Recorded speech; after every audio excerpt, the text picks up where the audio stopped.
Alrighty, everybody. This is Nick, and today I'm going to be doing the entirety, if not most of, the building section for the Browning residence, which is milestone number 6, which is kind of crazy. You may notice that I am starting out here on the Browning residence floor plan. This is what your floor plan should actually look like, with some exceptions. Obviously, my color schema is going to be a little different than yours, and I have extra dimensions here for the handouts that you've been given. However, this is what it's going to look like. This is your starting point, okay? The very first thing you're going to do once you have this is you are going to go to the top left here, and you're going to go and you're going to complete a save as. I'm just zoom in, trying to remember my keyboard commands. You're going to do a save as. From here, you're just going to save it as, I'm going to go all the way back to my example file. I'm going to navigate to where I have my stuff saved for these kinds of things. I'm going to name it my last name section 3. I'm just doing 3 because this was in class, this was in class, this is online. So you're just going to do your last name section. I'm going to save it. You want to make sure that at the top of your screen here, it says your last name here. And you can also tell by it saying it here as well, your last name section 3. That is your starting point. Next up, what I'm going to do is I'm going to go to the home tab up here, and then I'm going to navigate to the isolate button, and I'll select it. What this allows us to do is this allows us to select items, and it allows us to isolate them. So what I'm going to do is I'm going to select a dimension layer, a dimension line, because I know it's on a certain layer. I'm going to pick my my text for my rooms, my tags. I'm going to go over here. I'm going to select these tags as well. And I'm going to hit enter. Now for me, it just grays out everything else. However, I can still select all of this stuff and then do a delete command. Essentially what we want to be left with, and then I can actually go up here as mark this out. I can go up here and I can do unisolate, and then I'm back to this. What you want to be left with here is with the line work that actually will be built. A dimension line won't be built. Text won't be built. However, all this stuff will be. Next thing I'm going to do, just because I know this is how it's going to want to be, is on the bottom right, I'm going to change my annotation scale. I'm going to up it to 1/2 inch equals a foot. I'm also going to go and I'm going to change my LTS, my line type scale, and change this to 1.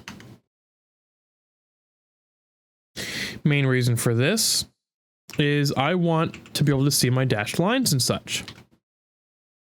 Cool.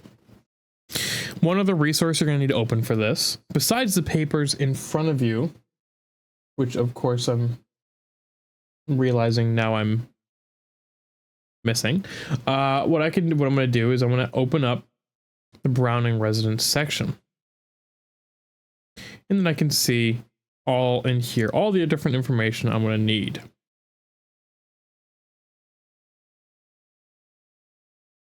Dang, I really did leave a piece of paper there, huh? All right, on the top right here, I just pause the recording for a moment there. We can actually see our floor plan, or our actual piece we're going to be designing here. We have our entirety piece here. Cool. I'm going to leave it like this just for now, and I am going to continue doing what I'm doing. I may actually resize this just a little bit, because I don't really want it to be super large, because I do want to see a couple of my other tabs over here. Let me think for a second. I can do this, do this, And I can do this. Okay, bring that over, bring that up and over. And now we can see it. It's a little bit resized. And it's going to be a little thin. It's like a narrow band here, but that's perfectly fine for me. I hope it's going to be fine for you. Okay, so pulling up my PowerPoint here, I can see a bunch of stuff on here. I'm not going to go over I'm not going to go over the PowerPoint itself and how we're going to do certain things, but what I will do is I'm going to emphasize this thing that we talked about in class, the ability to take an image. In this case, you can even just click on it, do a Control-C to copy, and Control-V to paste it into your drawing. I'm going to click Note for the text font. I can just directly bring it in. That's a concept I want to remember for later. However, here's our starting point. There is stuff on this drawing here that is important for us. And if we're remembering our array commands and everything like that, that's what we're going to be doing. First step is certainly first, we're going to determine where our section is cut. In our case, we have a pre-drawn section that we're going to be following. So this is what we're going to do. I can tell you for a matter of fact that our section is drawn, I'm going to use a regular line to indicate this, through the building here and looking over. This is because we can see the stairs on the left, doorway, doorway, doorway, doorway. Hopefully that makes some sense as to why we see that. With this, I'm going to select all of this fun stuff, and I'm going to do a rotate command and rotate this so that the elements that we're actually selecting and arraying down and such is on top. Here's another thing I want to do before we even get into that, is I want to go and look at the layers and line types I need to create. I'm going to pull this off to a side tab, and I'm going to create these, and I'll be back in just a moment. All right, I'm back. So what I did was I created my layers, and I know I said this in class, but some of you weren't there. So in our layer creation, what I was really focusing on doing here was making sure that I have these set to like SCT for sections, so I can see literally all of my sectional layers in one big group. That's going to save me a lot of time. I added my line weights here, and I also added the one line type that I actually needed, which was the batting for the A sectional batting. Let's get into this, shall we? What I'm going to do is I'm actually going to utilize my, going back out of that, I'm using my A section wall layer, because a lot of what we're going to do to start is going to be based off of this. I'm going to do array command, R-A-Y. I'm going to extend a line down here, because it's the intersection of here, I'm also going to do array here, here, and here, because those are the walls that intersect. Later on, I'll drop down other lines, but I'm just going to start with this. And I'm going to pick a relatively arbitrary point. Let me just move this over. There we go. I'm also going to move this back over so that I can pull elements when needed. Boom, boom, boom, boom. Perfect. I'm going to pick an arbitrary point to be my elevation 00 top of foundation. I'm going to just grab a line and just draw it directly across. What I'm going to do is I'm going to offset it downwards 9 feet.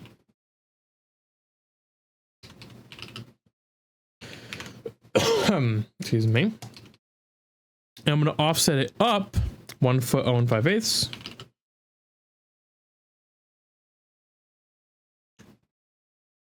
And I'm going to offset it up 10 feet 0 5/8. Yes, and you're pulling it from that bottom one, the one that you use for your elevation 0. I understand this says elevation 9 5/8. That is incorrect. That contradicts this dimension, which is here, which comes from here. So we're trusting this guy here because this is actually drawn from our piece, and we're not going to trust the previous one. So you want to make sure you pull up 10 feet 5/8. Now, this line is representing the exterior face of this wall, and this line represents the exterior face of the opposite. So it's a good place to start. I'm just going to focus on this left side over here. God, I keep trying to zoom in.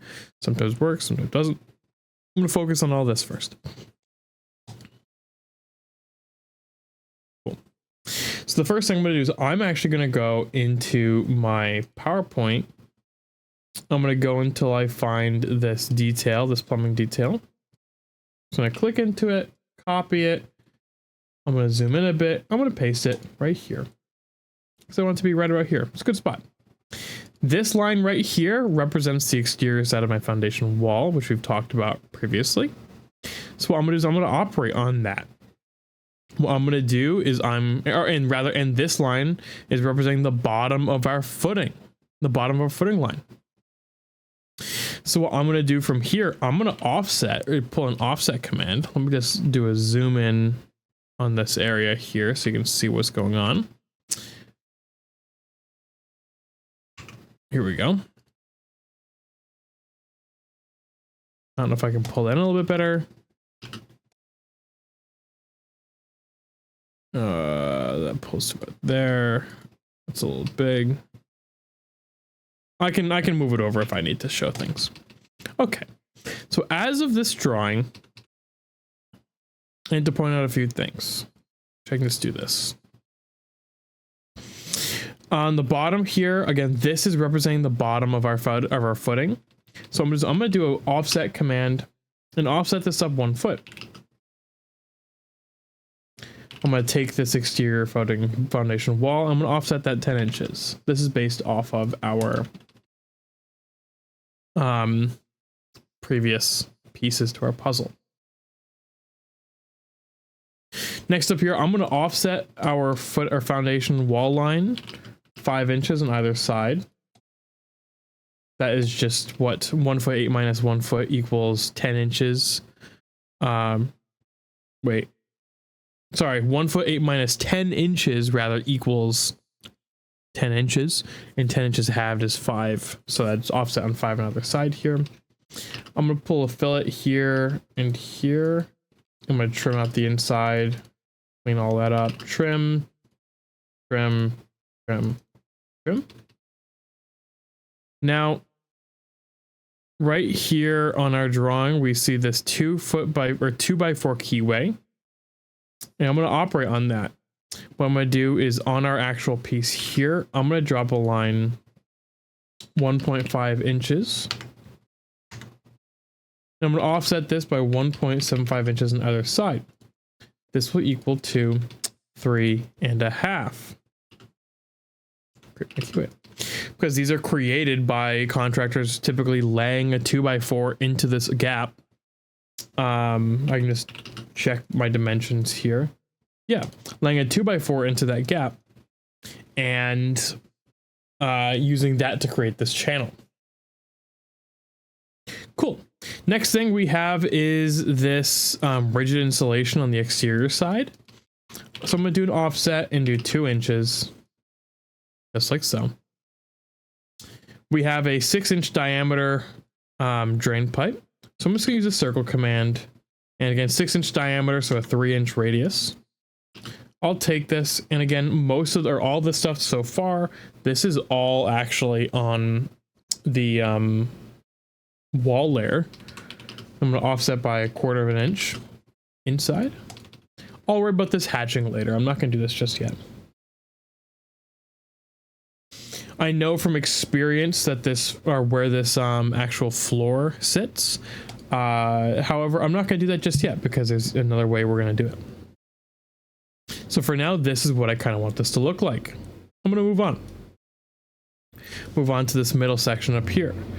And what that means is I'm going to have to go and I'm going to grab the actual section element for this piece. Grab it.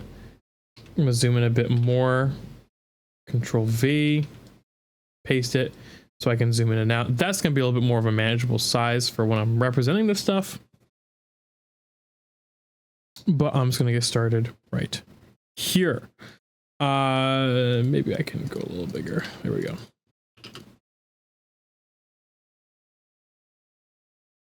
Maybe not.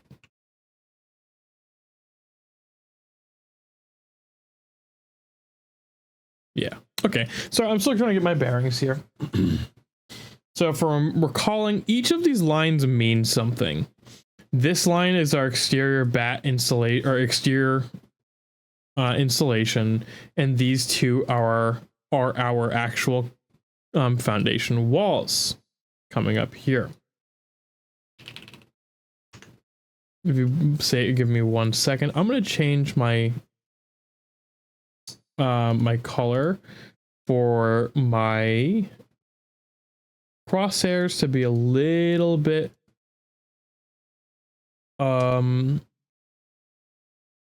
like a slight gray, so we can actually still see it when I'm mousing over here. It's kind of dim, but you can see it's certainly you can certainly see it better. Anyway, what I'm going to do from here is I'm trying to design this relationship here on this document. Cool. So what I'm going to do is, understanding where my rigid installation everything comes up, I'm just going to use a trim command and just get rid of some of this extra faff. Trim that and trim that. Get rid of all that garbage. I don't need it. This represents the top of my finished floor, and I'm only keeping this so I can double check my work later. What I will do from here, though, is I'm going to offset this down 8 inches. Why 8 inches, you might say? Well, that is because, where is it? We see this dimension right here, 8 inches from the top of our foundation to this, the grade level. Yeah, we'll run this. And from here, I'm actually going to trim down the insulation a little bit more. And I'm going to use the command that we learned earlier today, polyline, P-line. I'm just going to click a start point. Again, it's going to look a little big here. Tap F8 just to get it a little where I want it. Click a second point. Use the P-edit command, P-E-D-I-T. Select the polyline width, and I'm going to change it to 1 inch. And I'm going to delete this line. I got to offset this guy right here. I may have had that off camera. I'm still trying to get my bearings right now. This is going to be very intricate with running in and out and everything like that and stuff on the screen. Okay. Next up, I'm going to do my actual bottom plate here. I'm not going to explain why if you missed class, I encourage you to make the next one. But I do my sill plate. It's a pressure treated 2x6. I do my rim joist. It is a 2x10. So that's going to be 9.25 inches tall by 1.5 wide.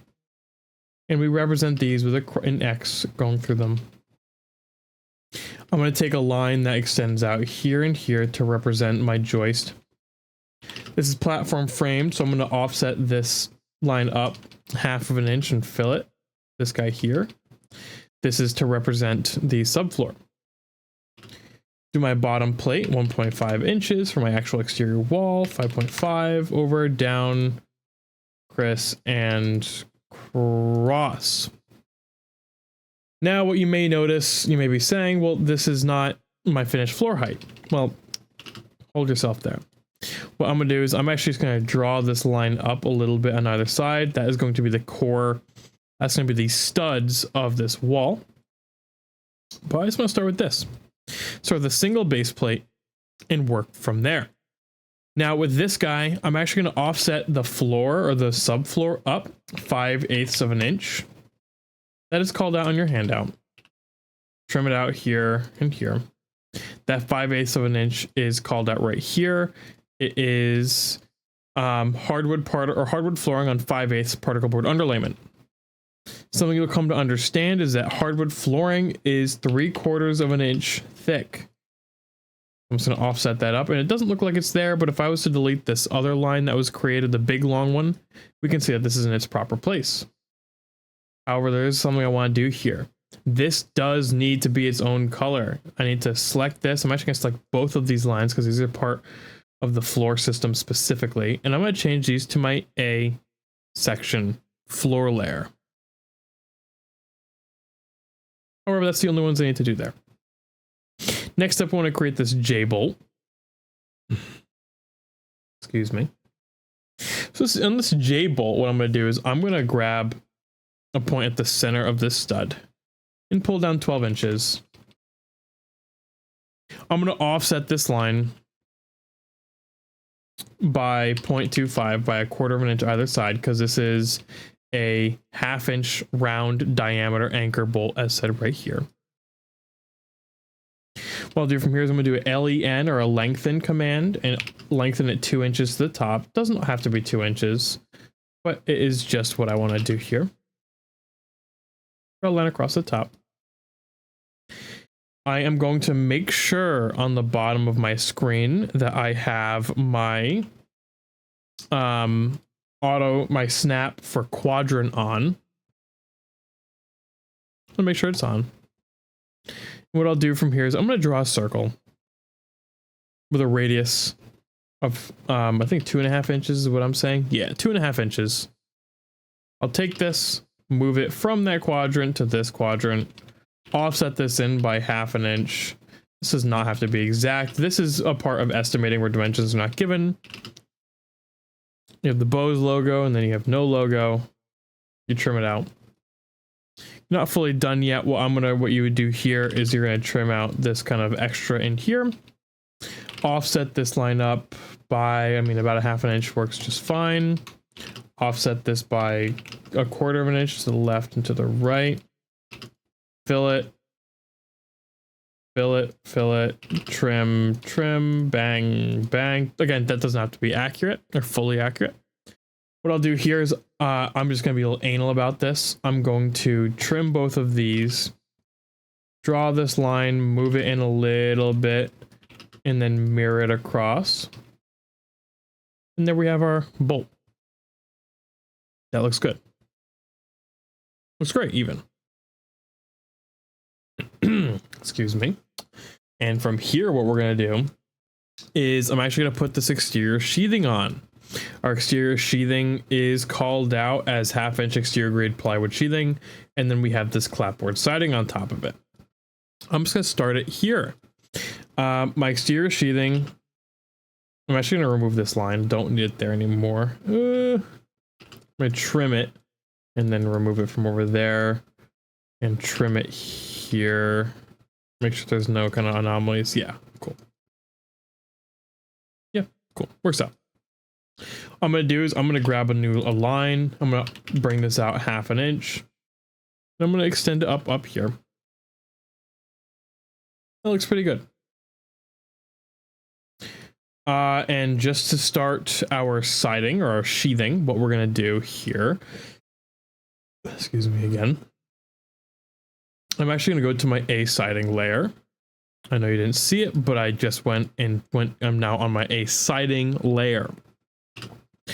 And I'm going to draw a line that is 1/2 inch to 3/4 of an inch. It's up to your discretion for drawing, for making it visible. I'm going to do 0.5 personally. I'm going to bring this up 5 inches over 5 inches is required, but otherwise. What I'm going to do from here is I'm going to type in, do array and select my lines, hit enter. I'm going to do a rectangular array. However, there are some settings at the top I need to change. Importantly, columns, it needs to be 1. Our rows, I'm just going to leave it at 3 currently, but our distance between needs to be 5 inches. Now what that did here, so I'm just bring it down a little more. This created an array, which I can quite simply and very easily just drag up and utilize to create a longer and longer line segment. And I'm going to leave it exactly like this for now. If you don't like doing that, you can't figure out exactly what I just did, just make one of these little triangles and copy it up. Much easier.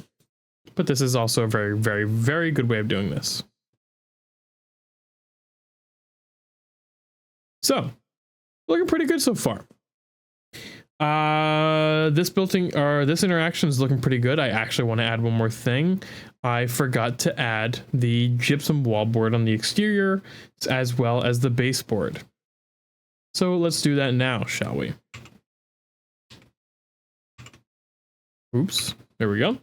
So our gypsum wallboard's 1/2 inch, so I'm going to offset by 0.5 in, just like so. I'm going to extend that down. I'll offset this by 3/4 inch. Why? Because this is a 2x4, sorry, a 1x4 baseboard with a 3/4 inch quarter round. I'm gonna make sure that my my wall layer is current. I'm gonna go up by 3.5 inches and then over. I'm gonna grab a circle command, CI circle, draw a circle, trim, delete the rest. That looks pretty good. For now, this is how we want to see it.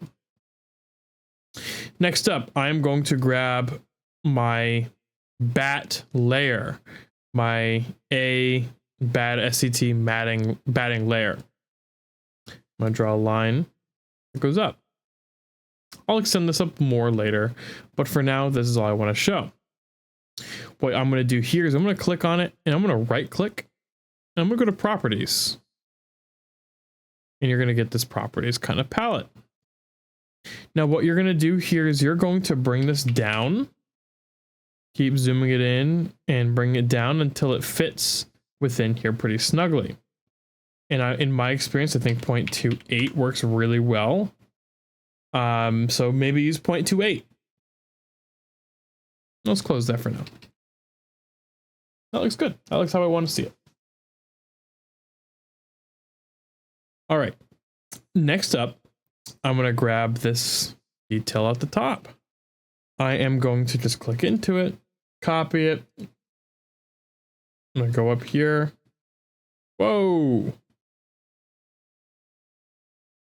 Oh, I see why. My current layer, your current layer will dictate what the exterior of it looks like. That's why it has that batting layer. What I'm going to do is I'm going to go back to my A sectional wall layer. I'm going to paste this in. Just ignore it. I'll scale this. So I'll leave this at the current scale. So next up, we got this guy here. This line indicates this guy right here, the bottom of our ceiling. Okay, that means actually means something to us. What I'm going to do is I'm going to just move this back over. I'm going to use an extend command and extend these lines all the way up. Now this is to the ceiling, but we can see on here that our ceiling doesn't necessarily line up with any of these guys, which is fine because we know the thickness and the buildup of the ceiling. We know that our ceiling is 1/2 inch gypboard on 1x3 furring strips. So all I need to do is offset this by 0.5, offset this by 0.75. Finally offset this by 5.5 because it's a this rafter up here is of that scale, and it looks good. What I'll do is I'm going to use an extend command, extend both of these up to the underside of this joist, trim out that junk, remove all that. I may even trim out this and leave that long for now. I'll clean that up. The ceiling, or these ceiling lines, I know these are on its own A section ceiling layer. So I'm just going to make sure I use it. I'm not going to worry about the furring strips just yet, but we'll get to that later.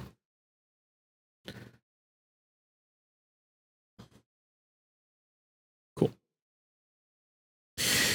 So let's talk about this building intersection up here. Cool. So now we know that this point right here is the top of our double top plate. So all I'm going to do is I'm going to offset this down by 1.5 for 1.5 inches. Use a trim command, get rid of the excess on the other side. offset it down by another 1.5 inches, and boom, we have a double top plate, of which I can just draw a couple X's in. Some street racers outside. You gotta love Boston.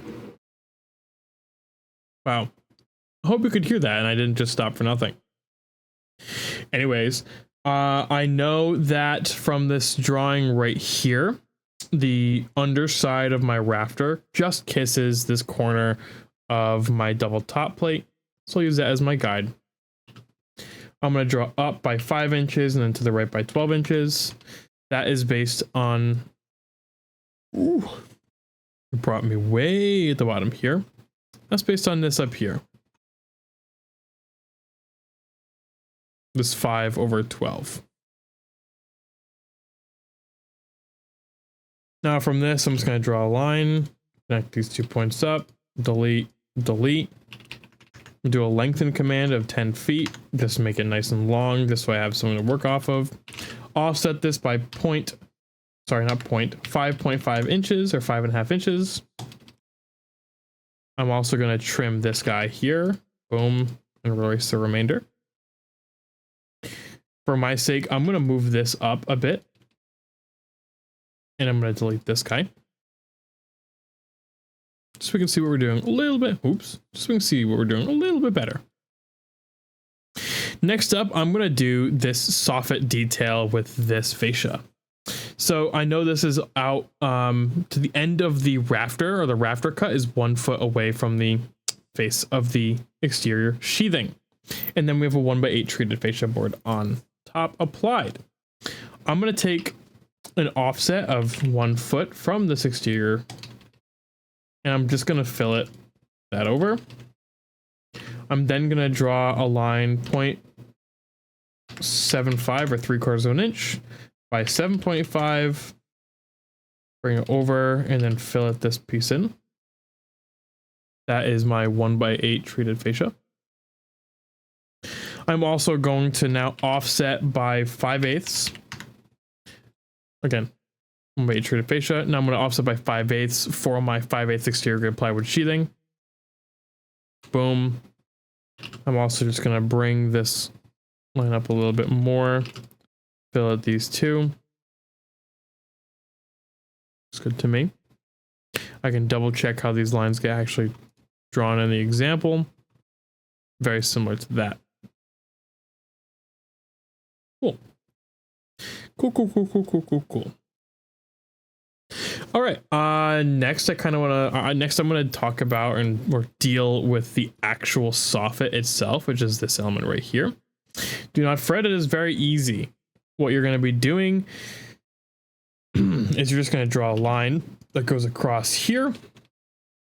You're going to offset it upwards 2.5 inches because it's a 2x3 block. I'm going to draw a line 1.5 and then down, and make sure to erase that. Draw a little X. And I'm going to trim this, draw a line, and I'm going to select this. And up here, I'm going to do is I'm going to change the line type. I'm going to change it to hidden. I may even change it to hidden 2. Potentially even going into the properties palette for this guy. And then changing, because you can see at the bottom what's kind of happening. And then changing this to even be line type scale like a 0.5. So I can see more dash in here. Looks good to me.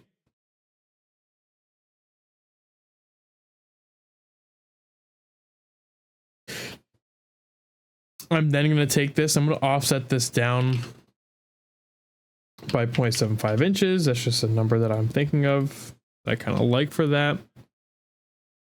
And I'm also going to offset it. Oops. I'm also going to offset it down by 1/2 inch. This doesn't have to be exactly like this. I'm going to take this line and divide it, or take this line, divide it into 3 pieces. Boom, boom. Just draw individual line segments that go down, trim it out, draw these up. Do something like this. this works. This is kind of what's going on in this detail here. But it doesn't have to be perfect, anything like this. It just has to be somewhat close. Now, if you recall with our exterior sheathing, I can actually, or exterior siding, I can just click on it. And I'm going to bring this all the way up to the top, just like so. What I will do, however, is I'm just going to draw, or I'm going to explode this. Sorry, let me just select it. Explode it. I'm going to copy this guy up, just one more. And I'll trim it out and delete the rest. This is what I want it to look like. Looks good to me.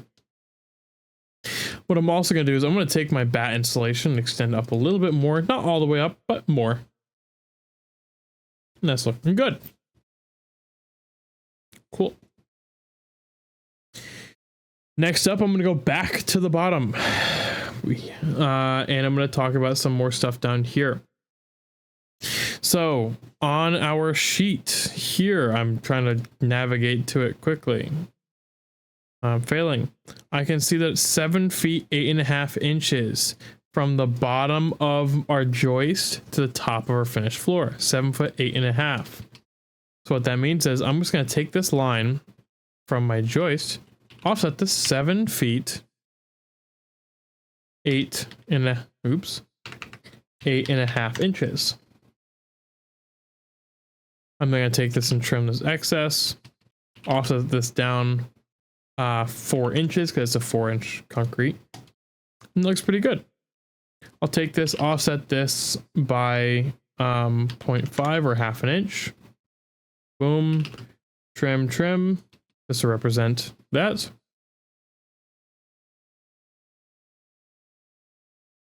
I keep forgetting because I'm not tabbed in. It does some weird things with the zoom. That looks pretty good. Looks really good, actually. Next up, I'd like to consider some hatch.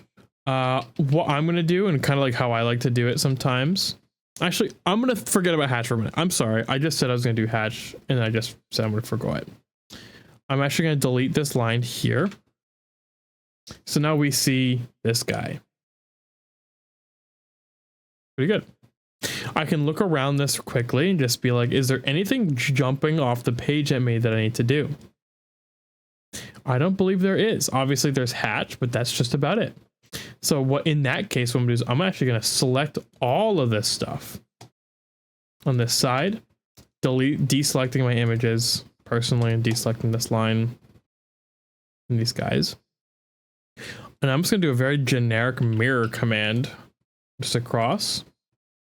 Select all this crap. I'm going to use a move command from anywhere along this foundation wall in the exterior and pull it against this line, which I extended down from the exterior wall. From here, what I can do is I can use a fillet command to join these components together in holy matrimony, just like so. This is looking really good already. All freaking ready, guys. Next up, I'm gonna do like this wall opening that's right here. Actually, in front of that, I'm just gonna bring. I have a couple things. I have a couple of housekeeping things I need to do. I'm gonna just bring these lines all the way over to here. And then we'll talk about the rest here. This guy here, this looks good. However, I need to make some changes. Let me just bring this to the center of my screen, lock it in place. Cool. You may be able to see, okay, it is actually not even on these drawings, but you may be able to see on the bottom here that we actually have a wall here. That's what this guy's representing. And that wall is this wall. Okay. That's what that means. So what I'll do is I'm just going to zoom in on individual elements of this. But I know this wall, this is the actual stud face of it, the stud elements. I'm going to extend these lines all the way to the end trim out the bottom, and I can work with this. What I'll do is next, I'm going to trim out both of these two guys and offset by 1/2 inch. Trimming out all that, this. I'll also offset this up by 1.5 inches just to make my my sill plate. There's a single sill plate. At the end here, there are two 2x10s. I'm going to offset this by 1.5 inches. Trim, delete, offset, same distance. Bang, bang. And I'm just going to draw my lines. Boom, boom, boom, and boom. Looking good so far. Two additional, or a couple different things we need to do this still. I'm just going to offset this by 1/2 inch because this is another layer of our gypboard that sits on the exterior side. It goes just like that. And this goes all the way up to the ceiling, just up to here. Just like so.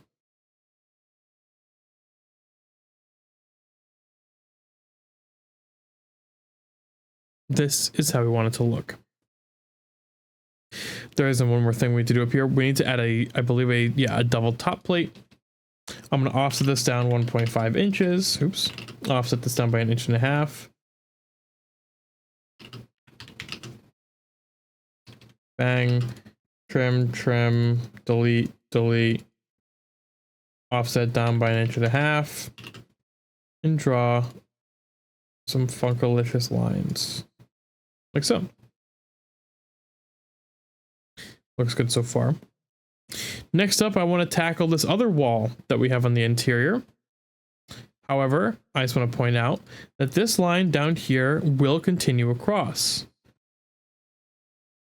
which I will do. It will trim out here somewhere, but I'm going to leave it just out here. We'll do the stairs later. Okay, so next up, we got this wall. So here's the thing. On our door schedule, we know all of our doors are 6 feet 8 inches tall. Again, that's our door schedule speaking to us. So we're going to operate based off of that being true. First thing we do, I'm actually going to trim this out. Remove all this faff. I don't need to see it.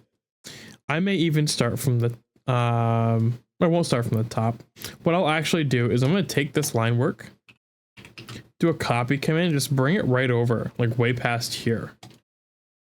Actually, I'm just even double checking myself. I can just extend all this over. That is by far and away the easiest way of doing this. By far and away. Anyway, so with this, there's some things I have to note. This wall, again, this is 6 feet 8 inches from top finished floor. So I'm going to do an offset 6 feet 8 inches up. I'm going to match this, bang and boom, extend and then trim. I'm actually going to leave these walls or these lines just like this. I'll change that out in a minute. I'm going to do it's a double top plate.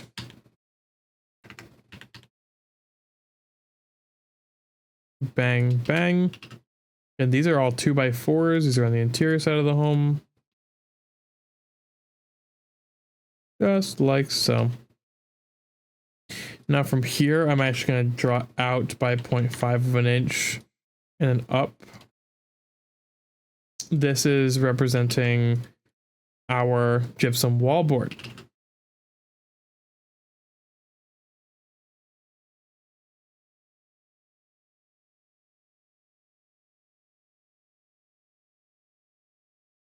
I may even take this, do a quick mirror command, don't delete, and move this up into place like so. What this is this is this. This is this is this is this. I keep forgetting I have to tab in. That's that. Now what I have to talk about is this kind of interesting little building interaction. I'll figure this out a lot more clearly once we get to the stair. However, for now, we're going to ignore it. So, woohoo for that. All right. Next up, what I'd like to talk about is this roof. Now, the way we're going to actually be designing and drafting this is I'm going to find the midpoint of this line here from the top here to this bottom. Now, how you do that easiest, I'm just going to draw a line here, type in point, click on that point marker, just like that. I'm going to divide this guy. Ooh, it's going to be way too long. Trim out this excess. I'm going to divide this guy by 3. And what I can do is I can literally just draw a line down, up, offset this by 5.5 inches. So it's 2 3/4. Offset this by 2.75 either side. This is going to be our supports for our rafters. Use my trim and extend. Personally, I don't like cleaning that up like this. But for the purposes of this class, let's just do this. Clean it up nice and good. At the top here, I need to do the same thing. Extend, trim. Remove all this faff. And what I'll do next is I'm going to add a nailer plate to this. So all I'm going to do is I'm going to do the rectangle tool. I'm just going to estimate this stuff.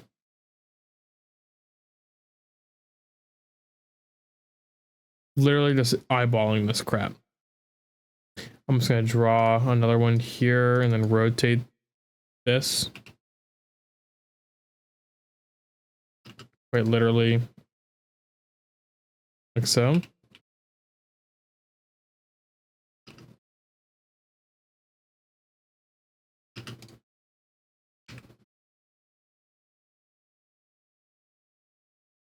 Close enough to me.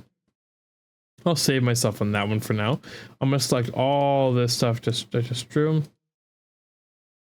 Do a mirror command from the axis at the top of the roof. Don't delete. Trim this. Rectangle. Big one.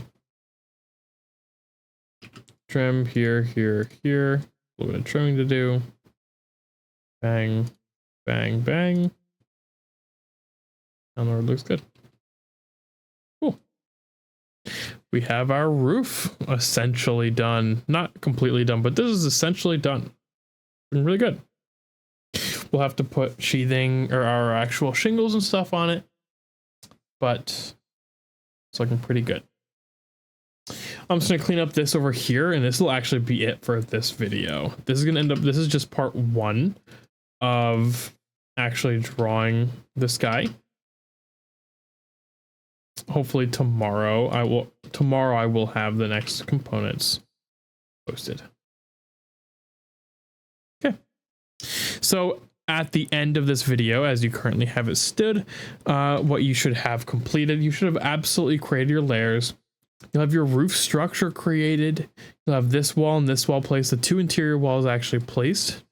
Your exterior wall is placed. All this fun stuff. This is mostly done. Tomorrow we're going to be doing quite a bit more. So yeah, thank you very much. Alrighty, welcome back. As you can potentially see from the bottom of the screen here, it is 8:48 p.m. on the 17th. It is considerably later than, to be honest, I expected this. The first video came out, or the first video was created about a week ago, or on the same day. And for those of you who are in class, you may have heard me say something along the lines of, I lost some work.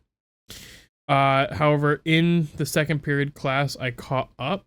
So you may notice that there are some things which are different here, such as the actual shapes of the nailer plates and all that, and potentially like the partial locations, but that is neither here nor there. So yeah, just to give a brief recap, the way I figured the center or this point here, or where we drew this kind of or where we began that line down, was we took this line coming, wow, it's not letting me select it. There we go. This line, which came from this corner here all the way up to the actual ridge itself, where the 2 points intersected up here, and then found the midpoint, which was right here, and then just drew that line down up.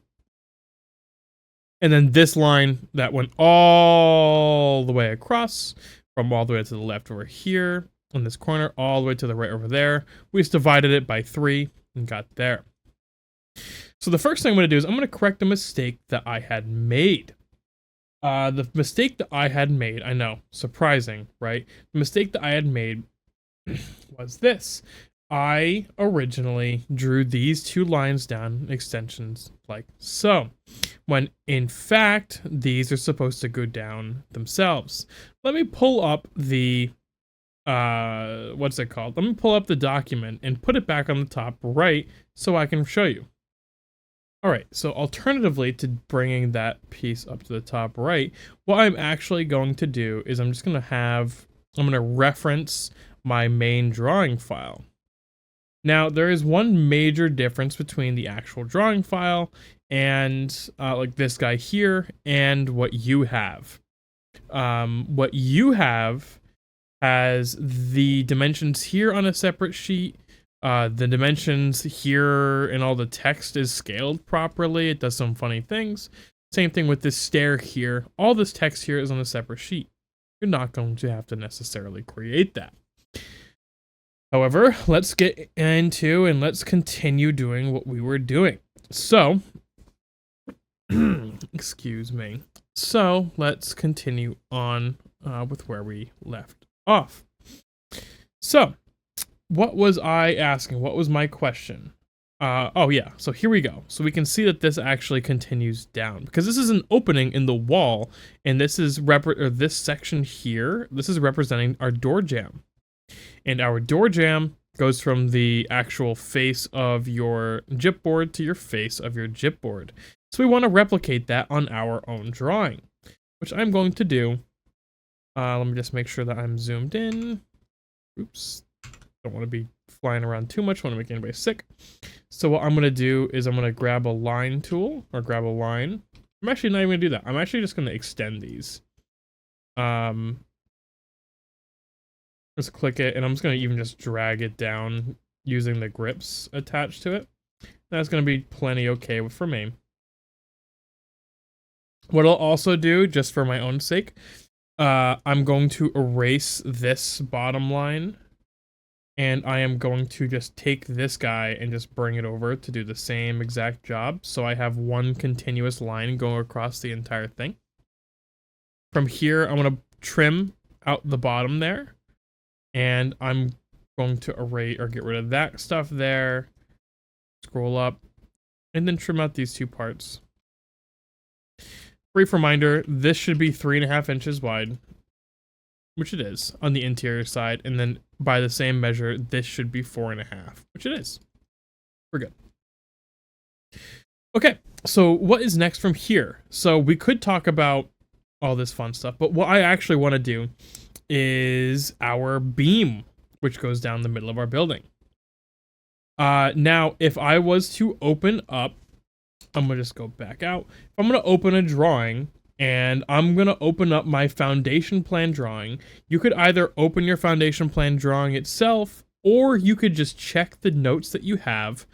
We know that from the face of this concrete wall to our beam, it is 18 foot 2. The center of our beam, 18 feet 2 inches. And the same is true on the other side. So what does that mean? Well, that means it's centered between these 2. Now, what I could do to easily just make absolutely certain I'm just going to grab a line tool, go from the face of that wall to the face of that wall, bring a line straight up, delete this, bring a dimension tool just to make sure that this reads 18 feet 2 inches, and it does. And obviously I did it from the center, so it should read the same on the other side, and it does. So great. What that means is we're checking our own work. We know that everything is lining up the way we want it to, because we can even double check ourselves right here and see that that's lining up properly. Very similarly on here, we have a note on here that this is a built-up beam made of 4 2x10s. It would have a note saying continuously nailed, but it doesn't. So what I'm going to do is I'm going to go into my layers, and I am going to go and find my do I have a S section beam layer? I do. Right here, which is a layer that you should be creating. And what I'm going to do from here, just to bring it back in, excuse me, I am going to take this. The easiest thing for me to do is I'm going to draw a line down 9.25 inches down, and then erase that. The reason 9.25 is because a 2x10 is 9.25 inches deep, and that works out really well. I'm going to offset this 1.5 inches because it's the thickness of dimensional lumber, and I'm even just going to draw a line at the base there, and I'm going to create my X. I'm going to take all of this except for this one line, do a copy command and copy to this side. The exact same thing, but I'm going to grab both of those and I'm going to mirror it around that axis, and do not erase source objects. Now what I can do is I can grab another DLI or another when I say DLI, that's just me trying to be quick and be a linear dimension linear DLI. And yeah, so to the center of this, which we can see right here, is being dragged to. I can go all the way up to the top of it, and you can see that line, 18 foot 2. Perfect. So this beam is in the right place. Now, what else do we need to do? Oh, that is bright. Sorry for anybody who's in a dark room, such as myself. We know that this guy, these are 4-foot diameter steel lally columns. Well, that makes it really easy for us. I'm going to click on the drop down here, and I'm honestly, what layer do I want to use for this? For the purposes of this, I'm going to use the A wall layer again. I'm just going to draw a line. I'm not even zooming in for this because this isn't a lot of close detail work. I'm going to draw a line straight down to the bottom of our slab down here. Let me just quickly rewatch part of the video that I had posted just to make sure that I did put the slab in. I'm fairly certain I did, but I want to make sure, so give me one moment. All right, and that was really quick. Yeah, I did. So great. So we have that. Perfect. I'm just drawing this down to the bottom here. I'm going to do an offset by 2 inches and then offset this on either side. Again, by 2 inches, and delete that center one. This looks about right to me. We can even just double check ourselves on here. Now looking down here, we can tell, and which is consistent, our column footings, which are these guys here, is going to be, I'm going to do a ray command really quick with F8 on, over. It's at the exact same height as our continuous footing around the base of our buildings. So we'll do that. It makes it really easy. That's at least the top part of it. These also say that these are 2-foot square column footings, typical. And let's just double check, because I believe if it's not on here directly, there is a note on, yeah. So it's the same depth as the other one, which I believe is just a single foot. Makes it easy for us. I'm going to open up our section again.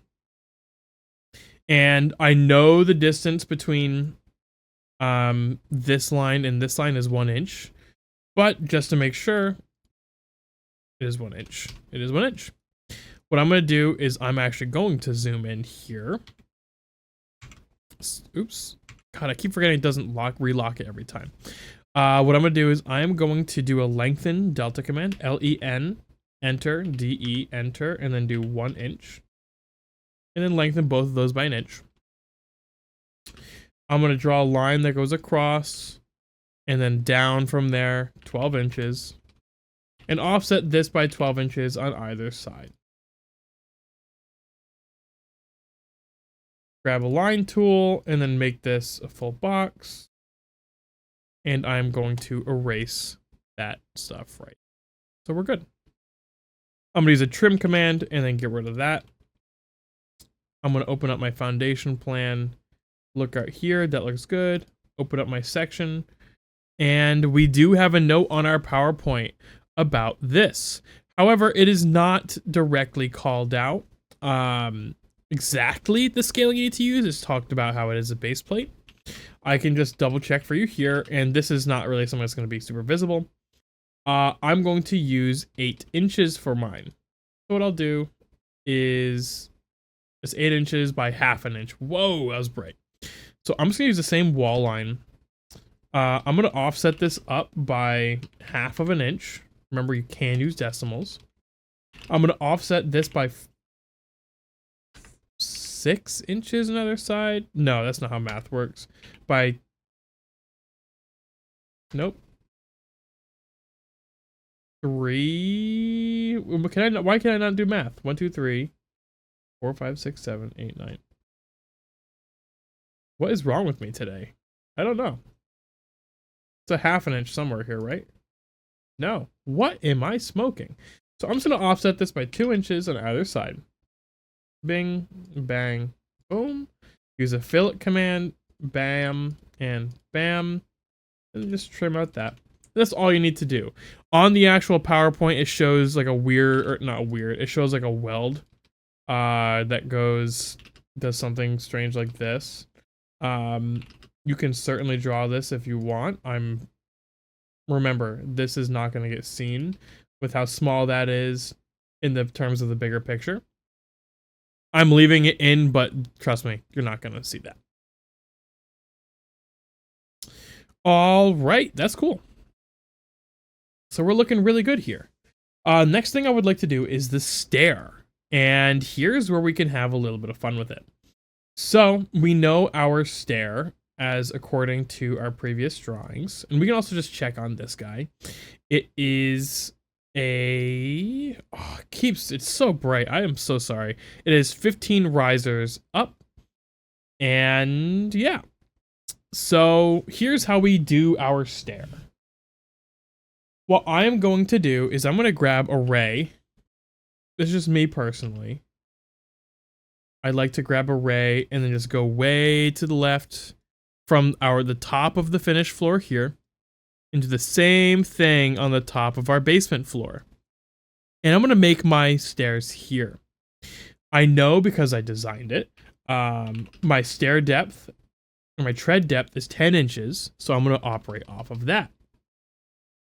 I'm going to change my current layer to... Wow. It's wonderful that he doesn't have creating extra layers. We're going to use the asectional casework for this, just so it's a different color. This is not technically casework, this is millwork, but it works. It's okay. I don't think anybody's going to get too upset. Anyway, we know we go up 15 risers from this point to this point. And so what I'm going to do is I'm just going to draw a line between these 2 points. Again, I have my nearest object snap on. That's one of our options down here. It is... Let's make sure. It does follow you. Wow. I'm sorry. It is this object snap. I'm a fan of that guy being on personally. And I just draw a vertical line. I'm honestly going to move this over a little bit more. That's okay. We do have notes on our drawing about things here. We know it's a 3/4 inch pine riser, the 2x12 stringer. This dimension's wrong. I'll show you why. And it's the 1 1/4 inch oak tread. That's pretty consistent. So what do we do here? Let's just make the core of our stairs. Let's just understand where we're going. It is up 15 risers, so I need to divide this line 15 times. I'm going to do a divide command. Let me just zoom in for you. It doesn't do anything immediately. I'm going to use the divide command, div. I'm going to select my object and then divide it by 15 times. Now I'm going to check my work here. I'm going to do a DLI and just measure that riser height 6 and 15/16. And I'm going to go here to this stair. From here to here, 6 and 15/16. It's 15 risers. We need to divide it 15 times. Just to briefly explain what the structure of a stair is, there are 3 main components. You have your stringer, you have your riser, and you have your tread. Your stringer is what supports your stair. Now this is what's known as a sawtooth stringer because it looks kind of like a sawtooth going up. There is something called a routed stringer, which you will see in a stair that's in a stairwell. Very, very common. Also, this is the riser. This goes from the tread to the tread. And again, this is a tread and this is a tread. There's an overhang and this is a riser. Pretty basic. You'll get more intimate with that later. Anyways, we know this is 6 and 15/16. So what I'm going to do, it's very simple. I'm just going to draw a line that goes out this way. I'm just going to do a couple of them like this. Nothing crazy. I'm going to pick any point on this line down here. And I'm going to go up to this perpendicular point. And then draw to the right 10 inches. And honestly, I'm just going to keep these lines here just so I can make sure that it's going to work. Now, what I would like to do here is I'm going to make my actual tread work here. So I'm going to make an offset of 1.25 inches. It's 1.25 inches for the tread depth. I'm going to offset by 0.75 inches for our 3/4 inch riser. Offset that in. Both of these in. Why? Because when you're doing your stair calculations, which you may have already heard from Professor Hayes, maybe not, when you're talking about stair code, this right here, known as your nosing, this is not counted towards your tread depth. So if I was to do a measurement from here to here, you see it says 10 5/8. But from the face of this riser to the face of this riser is 10 inches. So that's the dimension we're working with. Go back to my section and continue here. What I'll do, the easiest thing for me is I'm just going to do a simple fillet command. I'm not setting anything here. I can check to make sure, and I can show you that I go to the radius. My radius is set to 0. If I click on 2 perpendicular lines, it's going to create a radius. And I'm just going to run with that. I'm using a trim command to get rid of that, and I'm going to run with this. What I'll do is I'm going to grab all of this, do a copy command, and copy this up once to the next point right here. However, what I will do is I'm going to fillet these 2 points and extend that to there. And actually, this may sound surprising, I'm going to delete this and that. Now this makes more sense. I can grab all of this, copy this by the back of this riser, and then go right to there. Again, I'll have to trim or extend that out and trim this out. Oops, not even trim that out, just extend this out. But I can double check with a dimension tool from face of riser to face of riser. It is 10 inches. Now what I can do, and what I will do, is I'm actually going to just erase the tread on that one. Grab the entirety of the tread on this one and just copy it up. And now what I have here is something that I can copy up easily. I'm going to grab this copy. And I'm going to copy from right here, the back of this. And go boom, boom, boom, boom, boom, boom, boom. And continue going all the way up. Quite literally, 100% of the way up until I reach this line here. And wouldn't you know it, our math worked out. This line, if you recall properly, it goes to the top of our finished floor. This line goes to the bottom of our finished floor. And we just successfully created a stair which goes to each of those 2 points. Isn't that cool? Now, we know that this is going to be created from a 2 3/4 inch, a 2 by 12 piece of stock, which is very consistent across the industry. So what I'm gonna do, this is how you're gonna you're gonna do this. I'm gonna grab a line tool, and I'm just gonna grab from this point, which is the back of the riser and everything here, and go up a few treads. Why am I going there? Well, our sawtooth sits underneath our tread, and it sits underneath or to the right of our riser on each of these. So this is where our sawtooth sits. This is our furthest point. We can assume that this is one of the sides of our stringer. I'm going to offset this 11.25 inches, 11 1/4, down. Now from here, I'm going to use a trim command and get rid of that extra on the bottom because you're not going to see that. And I'm going to extend this literally all the way to the top, and I'm not going to deal with the extra. What I would like to point out to you, I'm going to click to here, and you go to line DAL, I think is it dimension? Yeah. This dimension here is 5 9/16. However, on the cross section, this says 5 5/8. If you don't know, those are very similar. This is the most accurate. So, well, what does this do? What good is this doing outside of the building? A good question. What I'm going to do is I'm going to go all the way up. And this line right here, these represent the face of the riser. And this is at the top of the stairs. So I'm going to grab a ray, and I'm going to go and bring that all the way down.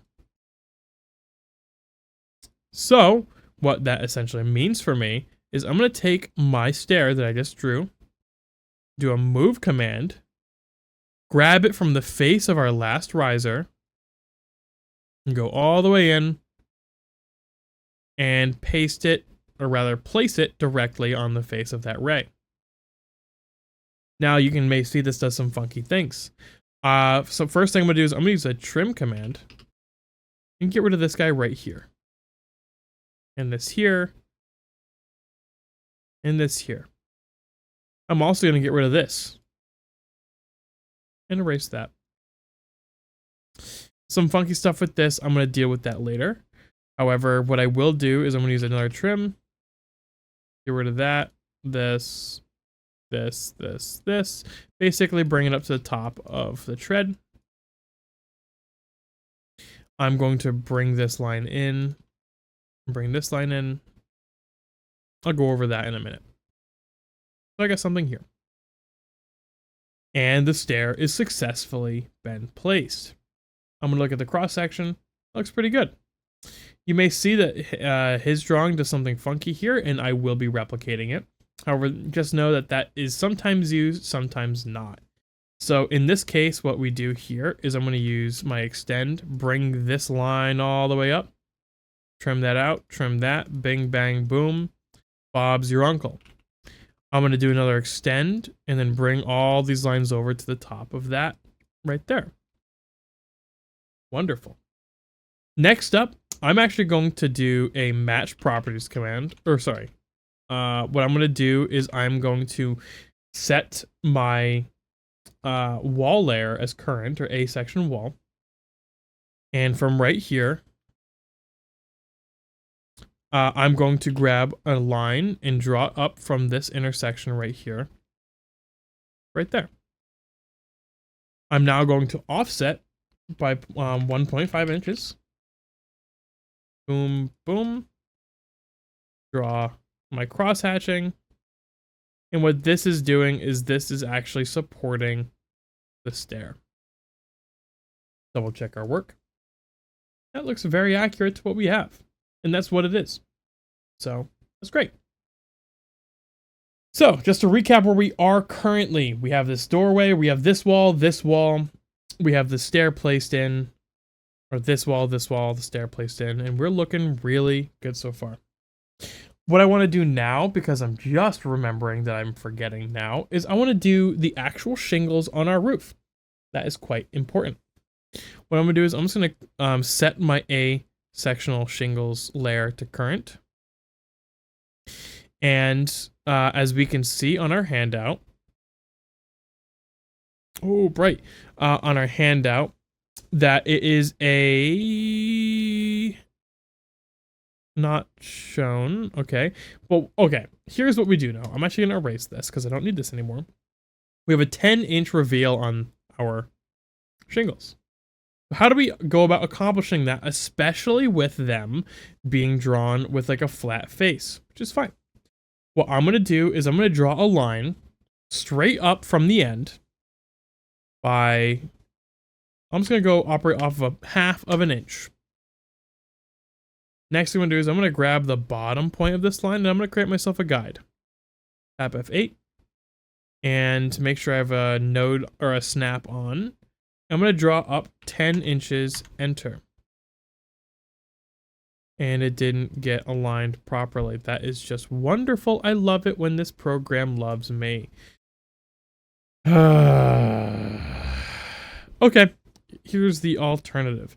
I'm going to grab this point down here. I'm going to scroll all the way up until it gives me a hard snap.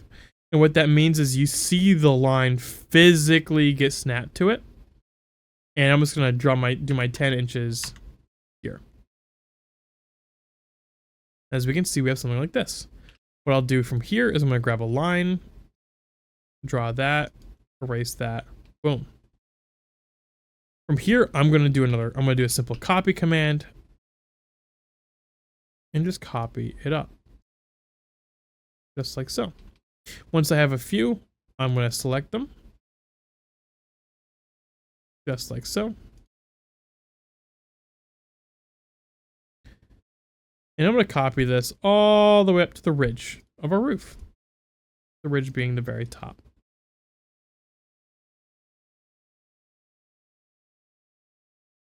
And I'm going to let it go over even.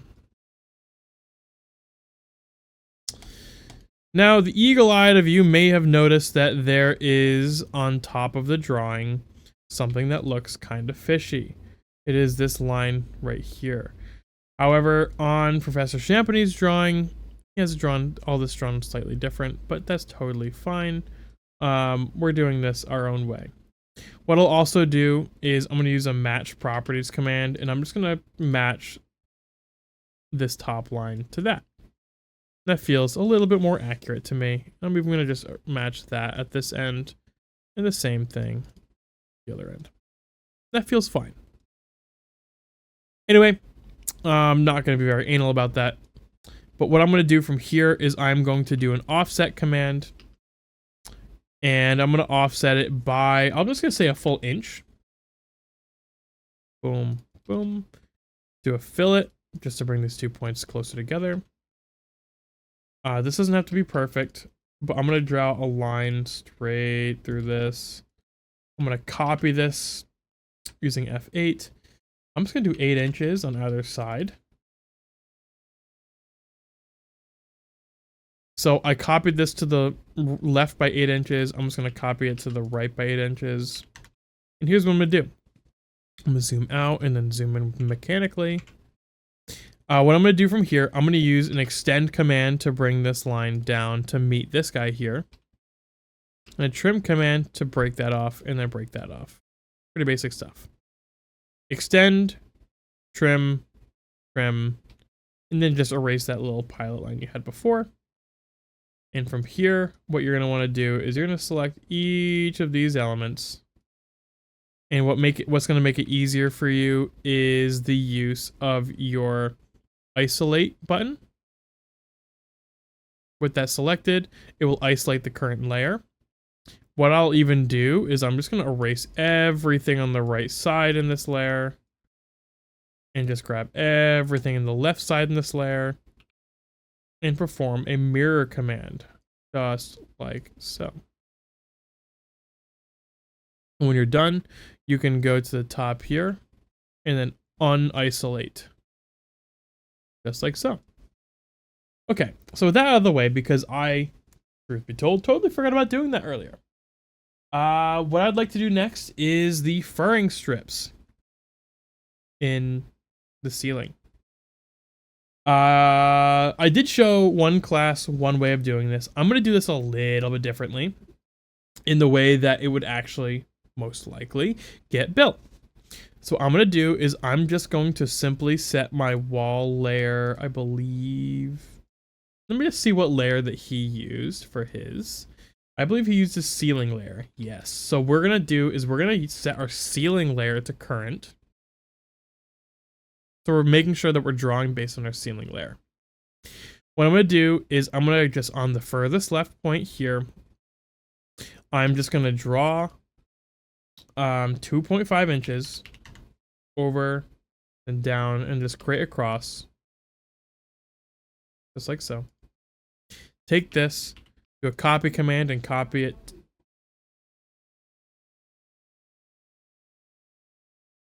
I just got scared a little bit. 24 inches to the right.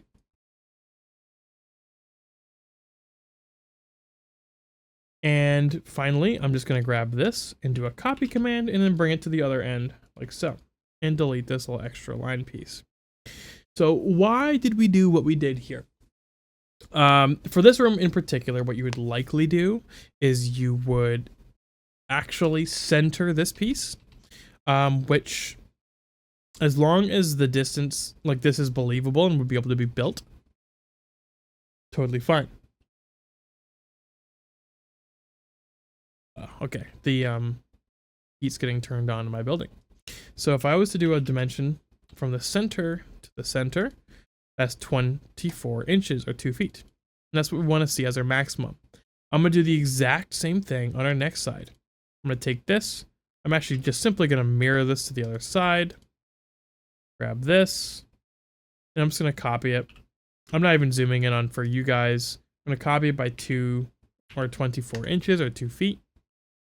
Drop a line from here to here, just to bring up the ends. Take this, copy it over by 2 feet. Just gonna bring this all the way over, and then 4 feet, enter, 6 feet, enter, 8 feet, enter, and the last one is gonna go at that final pocket. Just like so. Cool. We got one more side to do. And this is the longest side, which is fine. I'm going to take this again. I'm going to mirror this, the other side of this wall. Take this, copy this, 24 inches. Grab a line. And copy it again. Zoom out a bit so I can see where I'm at. I'm moving this all the way. I'm even going to move it way out here. 2 feet, enter. 4 feet, enter. 6 feet, enter. 8, 10, 12. Ooh, that is like 112. 12. 142. Jesus. 12, enter. 14, enter. 16, enter. 18, enter. And what I can do from here is grab this last one and then copy it to the final place, like so. Now I can just double check myself using a linear dimension.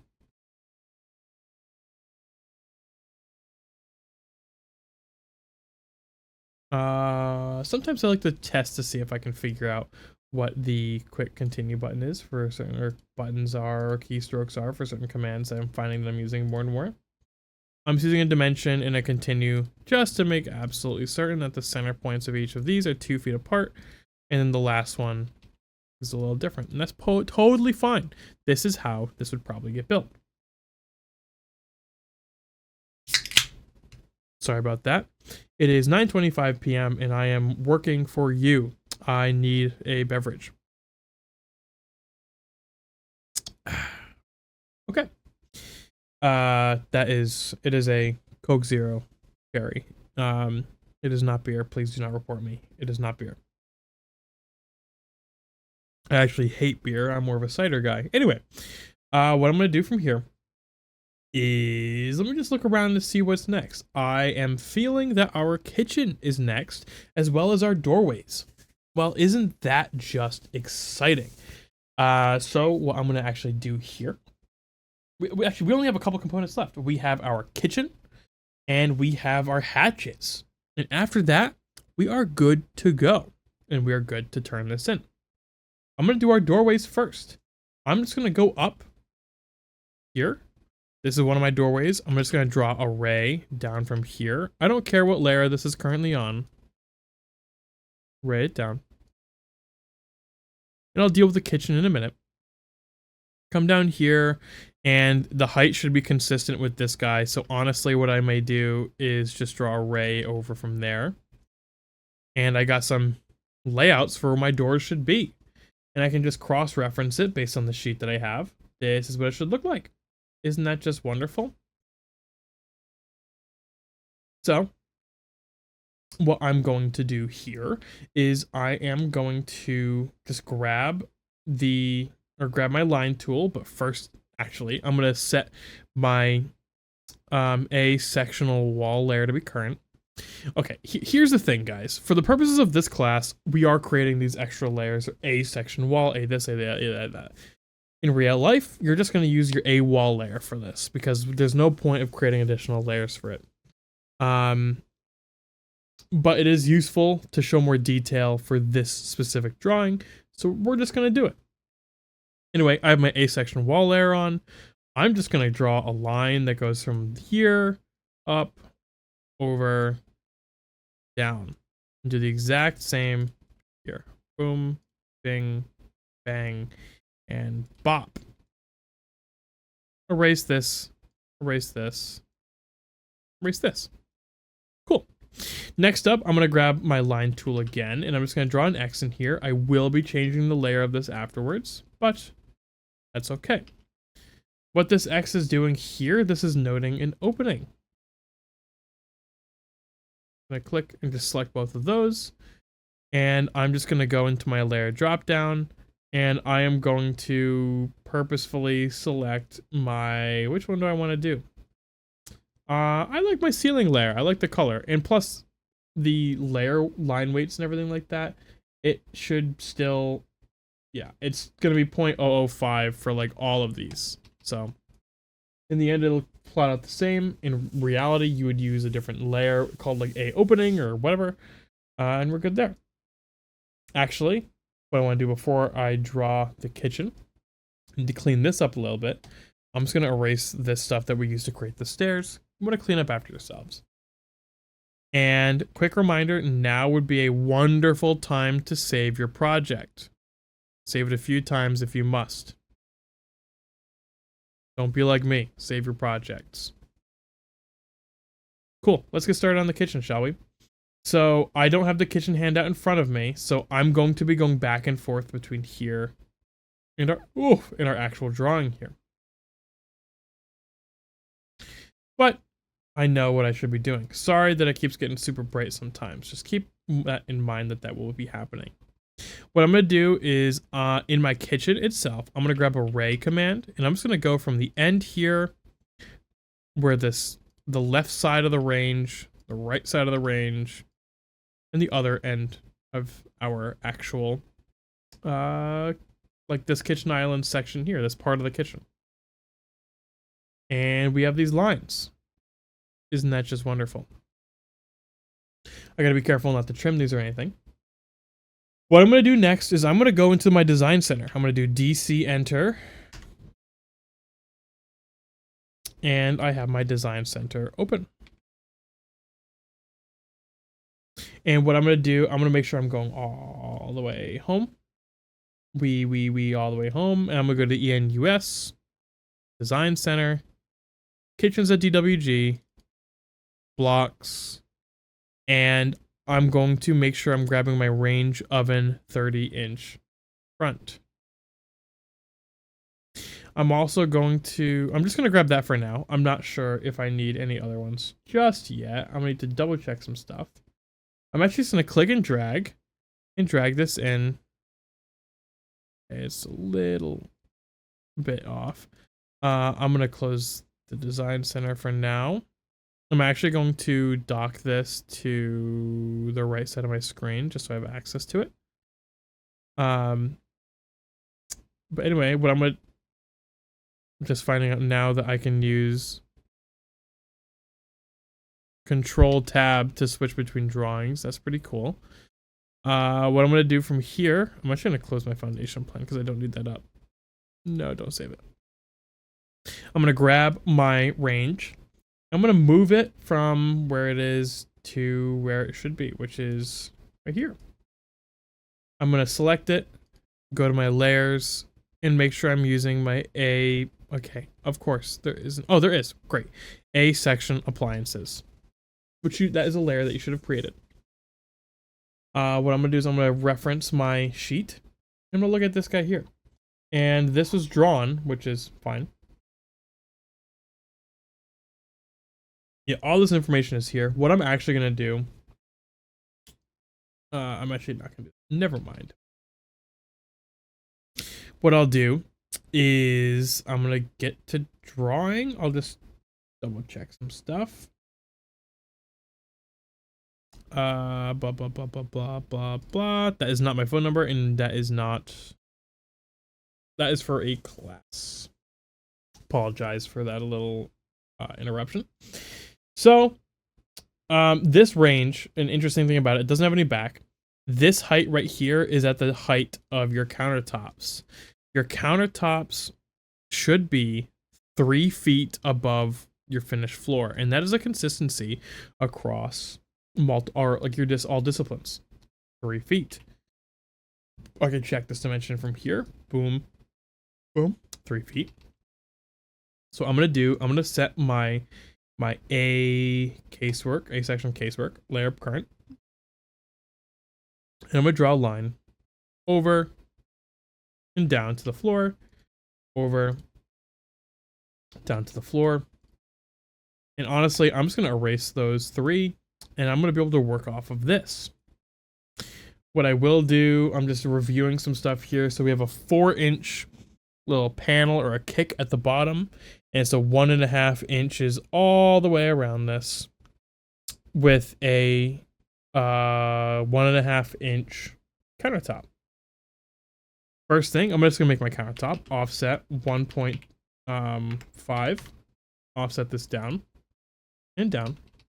Boom, we have a countertop. Isn't that super easy? I'll also offset this up 4 inches, just on this left side. Up. And then I'm going to fill it. Boom. Boom.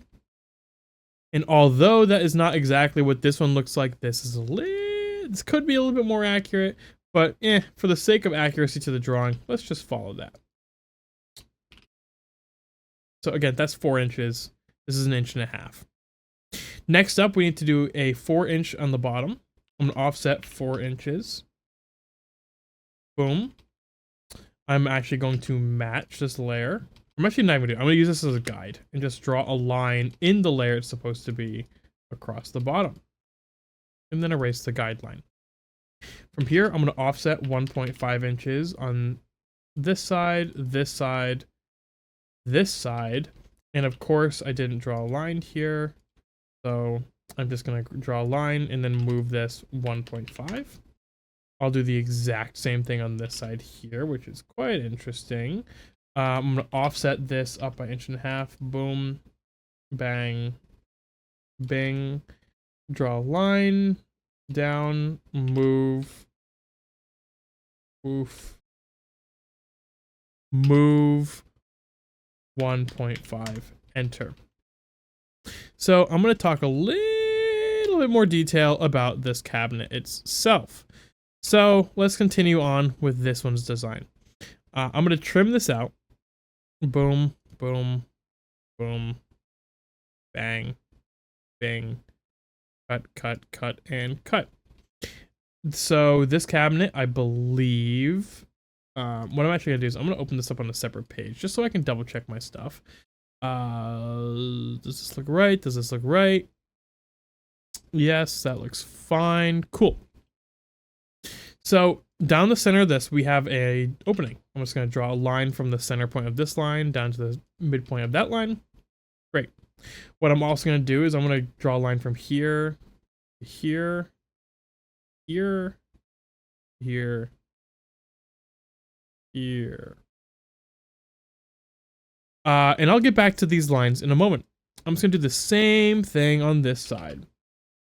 You could also just use a fillet command if you are more comfortable with that. Sometimes I find myself leaning more towards the trim command. I'm going to draw a straight line and then from the center out. Okay, so what does this mean? Well, let's just quickly throw on the actual line type that's supposed to be used here. So what I'm going to do is I'm going to select these and I'm going to select these. And then I can do a match properties later. And what I'm going to do for the first time in this class is I'm going to go up here to this properties and I'm going to click on this line type option and I'm going to select Phantom 2. If it is not already loaded in your project, you're just going to click on load and then you're going to open up your Phantom 2. You can load it in, all that fun stuff, and click OK. You can just double check, and these didn't actually get put on it, so I'm just going to select them all again. Again, in here, Phantom 2. And what I may have to do is open up my properties and set my line type scale to be a little different. But what I could actually do, what I should actually do first, is check on an ArchD scale page to see if it looks proper, which is totally plausible. Bring this up into here, change this to 1/2 of an inch equals a foot, and lock it. And it doesn't.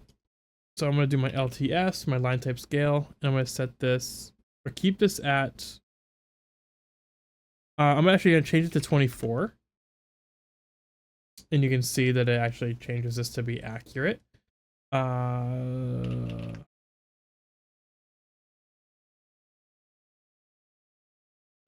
so what I'm going to do is I set my line type scale, I kept it at 1, and I changed my PS, let me just zoom in for you so you can see my cursor. I set my PSLTS from 0 to 1. So it wants to be 1, my LTS wants to be at 1 as well. And it doesn't break your stuff. However, what it does do is it doesn't solve our problem.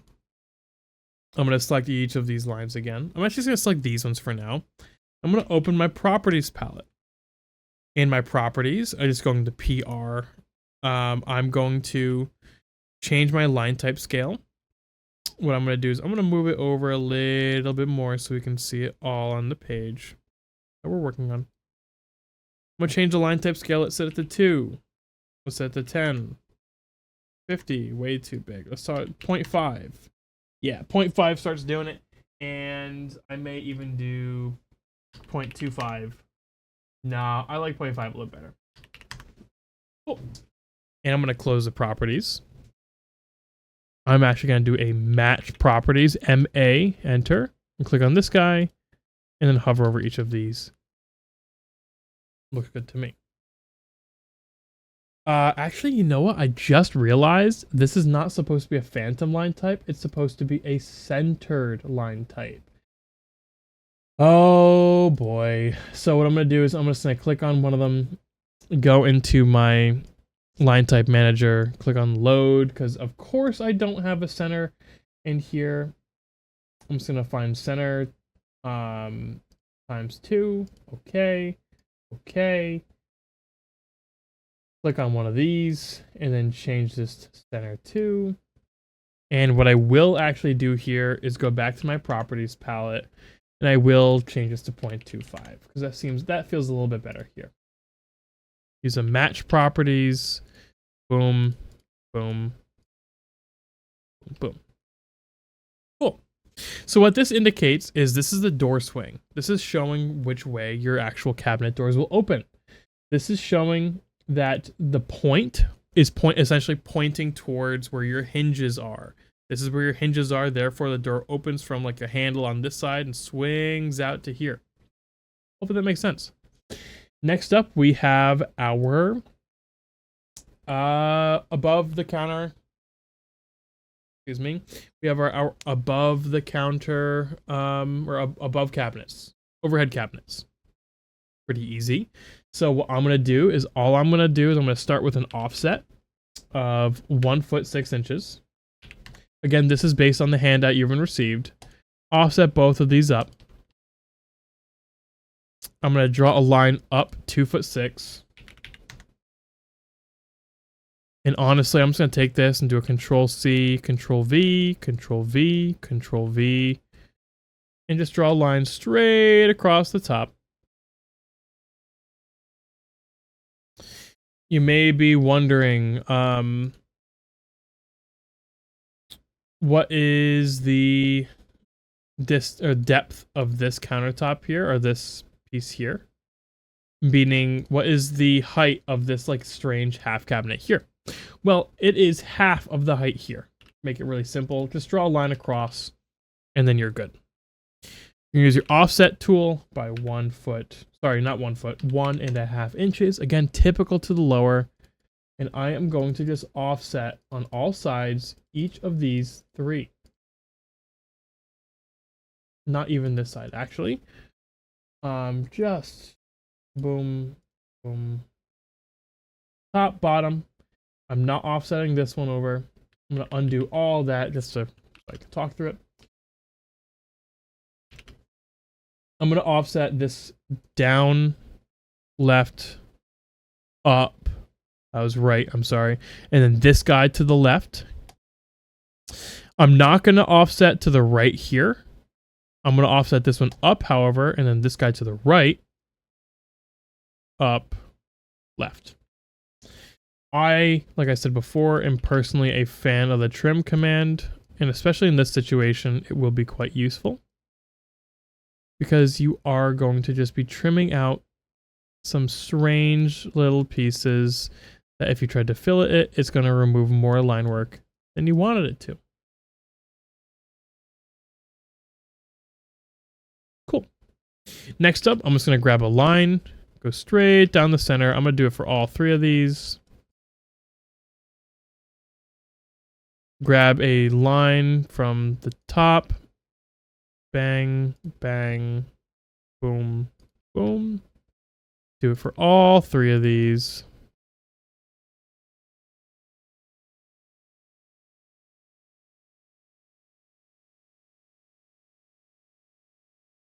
I'm going to use a match prop or match properties and just match all of these.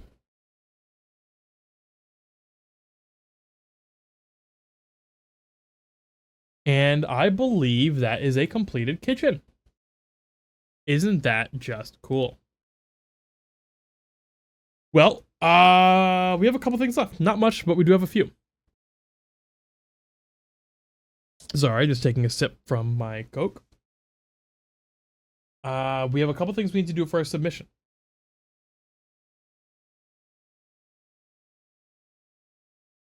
Let me just do this. Couple things we need to do for our submission. We need to do our hatches, we need to put our elevation markers, and we need to put our like dimensions that are here that are noting things, and our dimension up here. There's not much. Also, cannot forget the chimney. A pretty big piece of the puzzle. Okay, so why don't we start with a hatch? Let's just start nice and simple and work down here. Let's do the hatch that's down here. I'm actually going to remove this guy and this guy. I just know this stuff. Remove that line there too. Excuse me. I know this stuff, so this is going to be pretty fine. I am going to grab my A section.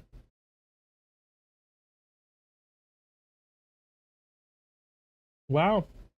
I'm just going to grab my standard A hatch layer, and that's going to work just fine for this. Of course, there isn't an A hatch that we were using, but that's fine. I'm going to go into my hatch command, and I am going to go into the options up here. And the first thing I'm going to do is I am going to select my earth hatch. I am just going to, there's one thing I need to do. On the bottom here, it's giving me the option to draw. I'm going to select that option. You can also alternatively just type D, enter, and you're going to be good. I'm going to pick this point here, draw down, pick a point down here. It doesn't have to be exact anything. Pick a point along this line, go back to the start, hit escape, and that's good. I'm going to select this, however, and I am going to go to the top here, and I'm going to alter the scale. I'm going to set this to 24. Why 24, you may be asking? That is because the scale of this drawing is half of an inch equals a foot. There are 12 inches in a foot. And there are 2 halves of an inch. I know, this is big brain stuff, right? And therefore, 12 times 2 is 24.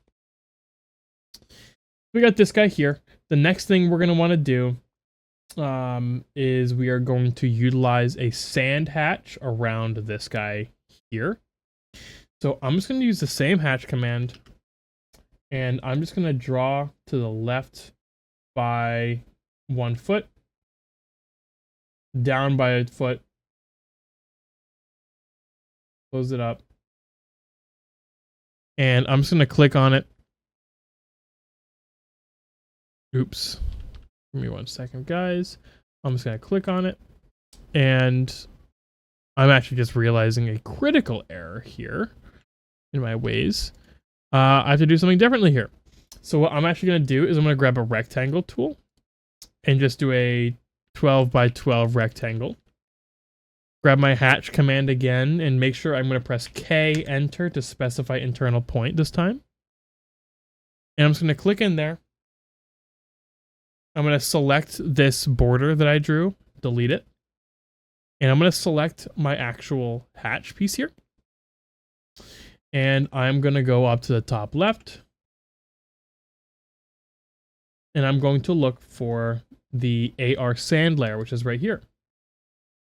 And I'm going to make sure my scale is set to 24. Actually, I want the scale to be 1 here because 24 makes it look odd.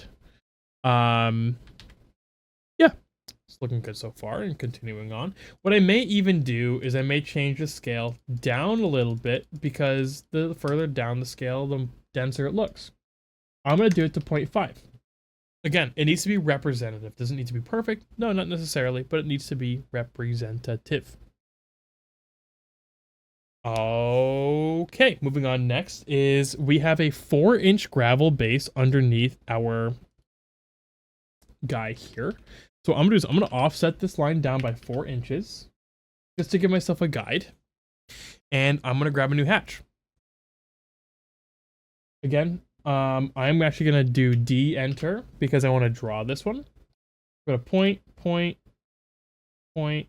Okay, never mind, because this can be really finicky at times. I'm actually just going to, I'm going to give myself a bounding box a little bit. I'm going to draw a line here, and you'll see why I'm making a longer line here in a minute. This is going to be just accurate enough. But what I may do is I may even continue this line up and over, like so. Do a hatch, HA, enter, do K, enter, to do internal point, click in there. The same thing, HA, enter, and do in there. Click on this hatch, this top one.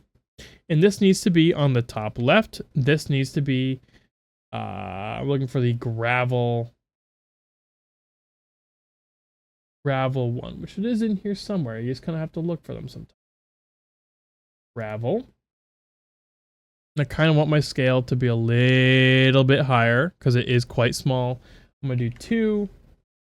I may do like 3. Looks good to me. Next up, I'm actually just going to simply do a match properties, MA, enter, from this gray or this earth to this earth.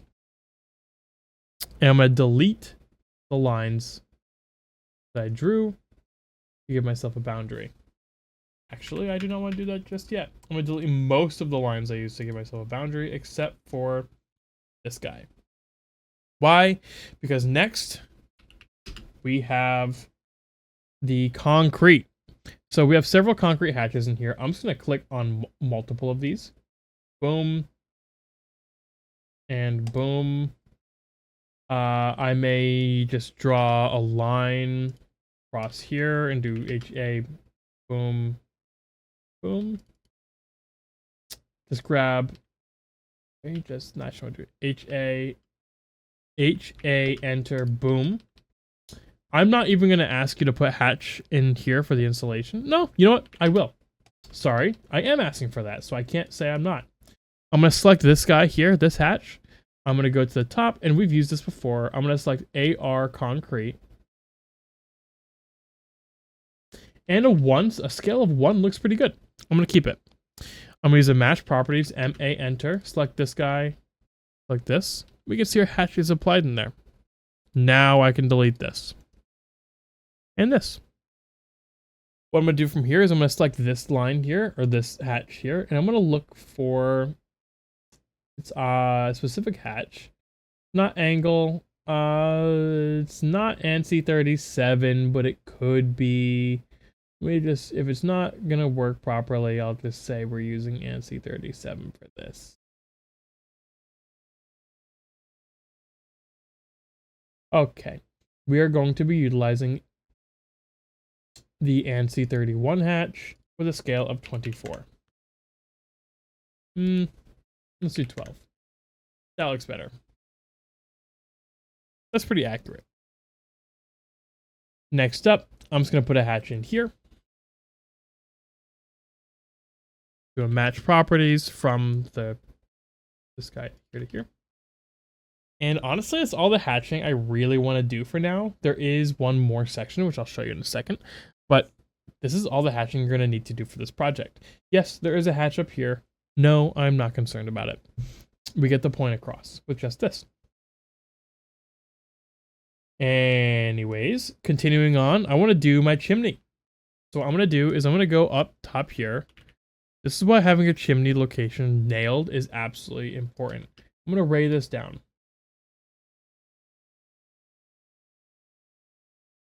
Sorry, sometimes just typing too fast gets some interesting little details. I'm going to use my A wall layer. Actually, I may even use my A siding layer because it's kind of close enough. In reality, you'd do something different. And what I'm going to do from here, I need to hear me out. I'm going to grab a line. I'm going to go to the ridge of my roof right here.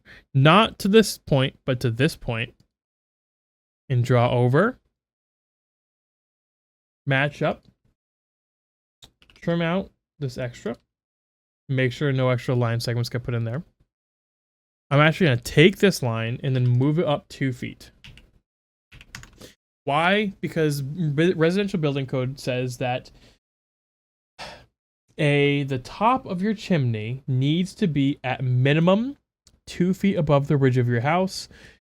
Or depending on the location of it, it has to be like a certain distance away the closest point of asphalt or shingle from the exit of it. What I'll do from here, I'm just going to grab a simple line and just draw it down until I meet one of the shingles. Grab a single line or simple line, go down until you meet one of the shingles. Erase that. I'm going to just draw a simple line that goes across here. And I honestly want to use my hatch for this, or this layer for this. So what I'm going to do, no, I don't. I'm going to select this, and I want to make sure that I'm currently on my A hatch layer, which you should do before I did that. I'm going to go to my hatch editor, and I want to make this a brick hatch. You're going to find that literally right beneath your, is that a lie? Yeah, you're going to find that 2 down from your AR concrete. I'm going to zoom in right here. You have your AR concrete right here. Next down, you have AR shake. And then you have brick. A brick. In this case, you're going to want to set your scale. Let's just try 12. Not necessarily. Let's do 24. No. We're going to do 12. I'm actually going to look at these options. And let's just see if there's anything that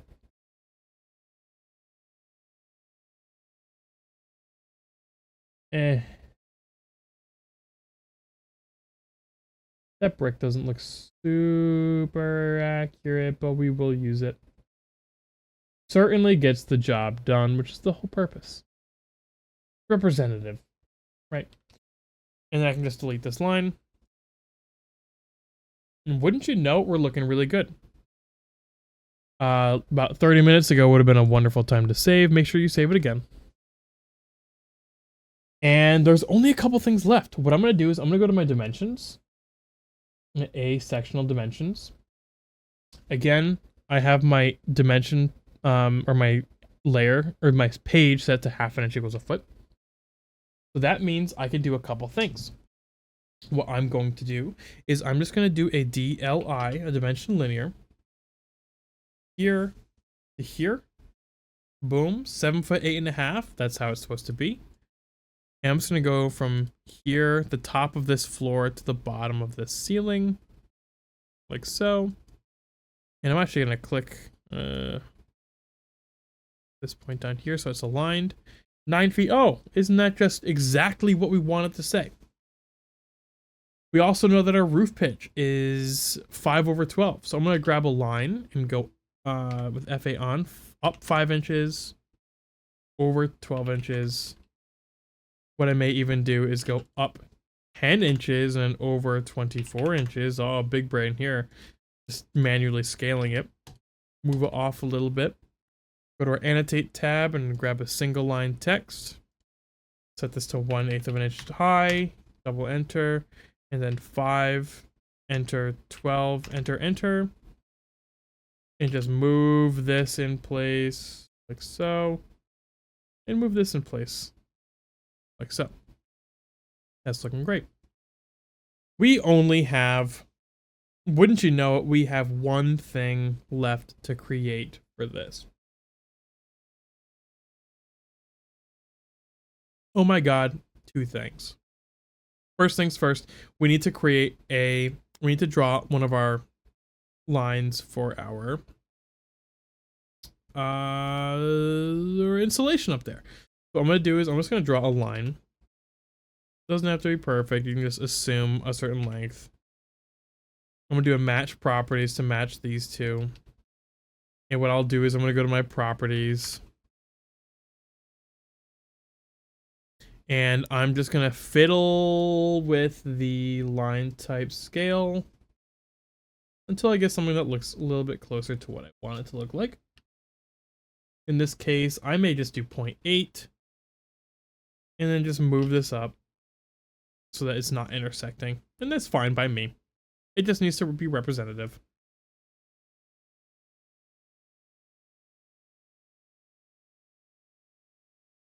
Anyway, continuing on a little bit more.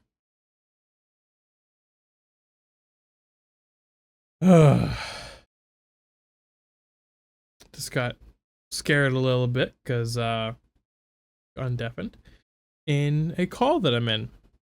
Sorry about that. Also, sorry if you could see my home screen or anything like that. Isn't that just wonderful? Oh well, there's nothing really on there that I don't care. I care for you to see. Anyways, one last thing.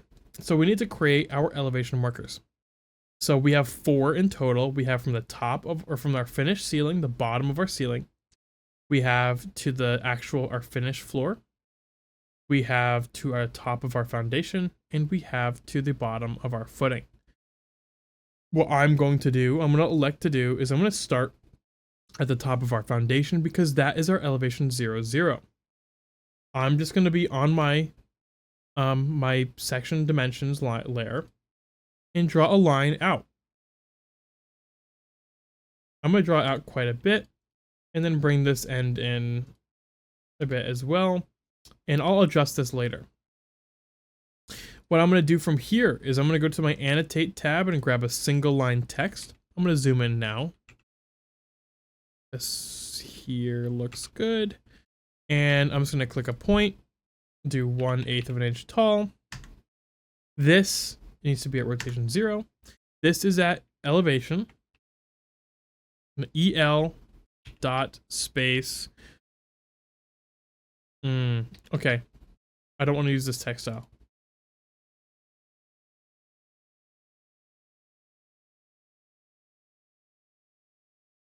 I am going to do this. I'm going to use a multi-line text style instead of the single line. So just select your multi-line text tool. Specify corner, just go here to here. What this is going to allow you to do is it's going to allow you to create a line of text going from left to right instead of being center justified, which is a boon to you here. I'm going to do EL period 0 feet 0 inches because that's the elevation that we're working out with this. I'm going to click out of it. I'm just going to move this closer to this line. I'm going to copy it down below the line. I may even do a mirror command, a cheeky mirror, just so our spacing is exact here. And I'm going to set this text to say something different. I want this to say T.O foundation. Why did I do that kind of? Because when it sees that period, it likes to think there's an indentation. I hate it when it does that. All right, I'm just gonna redo it so you can see what you can do otherwise. Select it all. T.O. space backspace if it tries to do that tabbing stuff. And then foundation. Next up here, what I'm going to do is I'm going to grab a circle tool. C, enter. I'm just going to draw a circle that looks like it's going to be tall enough to be big enough for both of those. I'm going to move it over a little bit. Grab an extend command, bring it all the way there. Grab a line tool, go here to here. A hatch command with a solid hatch here and here. Look at that. Most of the way there. Next up, what I'm going to do is I'm actually just going to create an array from the different points we need to create them from. So from the top of our finished floor, we need one. We need one from the bottom of our ceiling, and we need one from the bottom of our footing. Wonderful. I'm going to take this. I'm literally going to copy this up to here, all the way up to here, and then all the way down to here. Isn't that cool? So what I'm going to do, I'm going to start at the top now. I'm going to change this to elevation 10 feet and 0 and 5/8 of an inch. And this goes to finish, fin dot ceiling. And I would delete that array. Go down to here. This elevation is going to be at 1 foot, 0 and 5/8 of an inch. And this is to the top of finished floor, but we're just going to say fin floor. Again, this one's accurate. And I'm going to delete this. Go back out here and then change this. The elevation here, it is -9 feet flat. And what this is going to read is B.O. which is bottom of. Again, if you get that little lightning bolt and it does a weird tab, just press backspace. Footing. Erase that. Now, what I may do from here is my foundation is the longest text one. So from here, I'm actually just going to draw, I'm even just doing xref, which is a command that I think it's xref. X-line, yeah, that's it. And that creates a line to infinity on both axes, which, again, I'm just using this to trim. Boom, bang, boom. Wow. It is of the utmost importance that this is lined up. Okay? These need to be lined up. And, well, there you have it. There's the second half of the project. Thank you very much, and I will see you all on Wednesday. Thank you very much. Thank you very much. Hopefully this is helpful. Oh, Christ. It's 10:06 p.m. That is... I'm gonna have a long day tomorrow. Anyways, good night, everybody.